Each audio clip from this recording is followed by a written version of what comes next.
What's good, everybody? It's D. Brown Shanhan back again with another NBA 2K theory. And today's theory is not even really a theory. It's kind of proven, and it'll prove itself.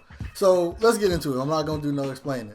So I was watching 2K videos last night, just bored, and I was like, you know what? I remember 2K used to have this old story mode called 24/7. Let me go look at that. So I'm watching it, and I'm watching it. It hit me one after another. 2K18 is just like this game, but 10 years later. It's the exact same premise. Okay, so let me break this down to you. I'm gonna break it down to you. And y'all, when y'all see this, y'all gonna be like, oh my God, 2K developers really just stole their own game. So the 24/7 mode starts with you and two of your friends about to participate in a basketball tournament. Your friends aren't participating in it, it's just you. So you have two friends. There's this white guy in a Sixers jersey who's very over the top and kind of wigger-ish. I hate to say that word, but he's kind of a wigger. And who does that remind you of? Be Fresh. So this white guy is Be Fresh in 2K7. You have another friend who's a black guy named Antoine, who's supposed to be like the logical, more intellectual guy. And he, in my opinion, he's the stat guy. I think the stat guy's name is Aaron in 2K18, but he's the stat guy. And so your rival in this game is a white dude with braids whose name is Bernard. Okay, that right there just throws you off. I've never met a white dude named Bernard in my entire life. I don't know what the 2K7 developers were doing. Was Bernard supposed to be black? But then there's like, hey, we gotta get some more coloring, some more. But that guy is the equivalent to ATM from the Prelude. He talks trash to you, and at certain points you team up, and then it's you two continue to run into each other over and over again. So that's not the only similarities that these stories bear to each other. So in the 24/7 mode, you play in this street tournament that's like, you have to prove yourself in a bunch of different cities. You play in 4 or 5 different cities, and you have to impress the scouts or whatever, who are scouts for NBA teams. Sound familiar, right? And then once you get to the last game or whatever, you have to win a spot in what they're calling the Legend Tournament game or something like that, the Legend Charity game. And in that game, you play with a bunch of NBA players. And if you win, the scouts come up to you at the end, and guess what happened? The scouts let you pick an NBA team, and it's like, hey, we want you to come to the NBA. And then the same guy, the other guy, Bernard, he also gets a spot in the NBA. And so what I think the Prelude was supposed to be like was that, but the 2K developers kind of realized that if ATM and your player goes to the NBA, then it's going to be too close to 2K7. Like, because in 2K7, once you beat 24/7 mode, your player actually goes to the NBA, and your rival, the guy, he goes to the NBA also.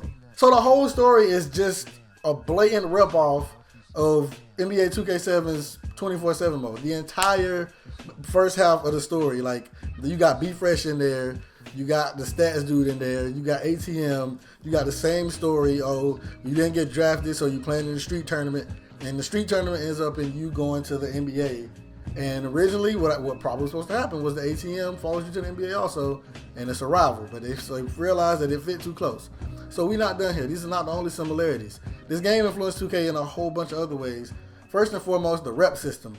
So 2K's been using rep since 2K14, I think. So in this game, when you level up or whenever you win a game or whatever, when you get like your level boost, it's not a level boost, they call it rep. So rep is a nod to the old 2K game, the old 2K7 game. That's where they get that from. That's where rep comes from. And another thing that this game gets from 2K7, which we've been using phones in 2K for, I don't remember when they introduced phones in 2K. Probably 2K15, I think. But in this game, you also have a phone where you get text messages from NBA players telling you they want to play on your team, NBA legends telling you that, you know, we're watching you and all kinds of stuff. So that's another thing that they get from 2K7 was the ability to use the phone.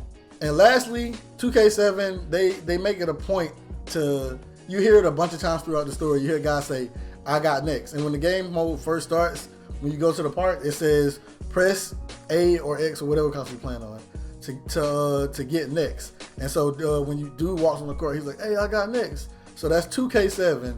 And 2K14, they brought the I got next back. So 2K7 may be the most influential NBA 2K to date in terms of gameplay aspects, because 2K18 is just, the story is a blatant ripoff of 2K7. So this theory really isn't as long as the other ones, and it's not as, you know, unbelievable as the other ones because like I'm giving you genuine proof. The other ones are more jokingly. This one is kind of funny too. It's funny that they just like stole a whole story from themselves. Like who does that? But this one is like more, is more factual. Like this one could actually be a thing. I think it is a thing. So if you enjoyed the video, be sure to hit the like button. If you're new to the channel, be sure to subscribe. And as always, I'm D Brown Shanghai. And I'm about here.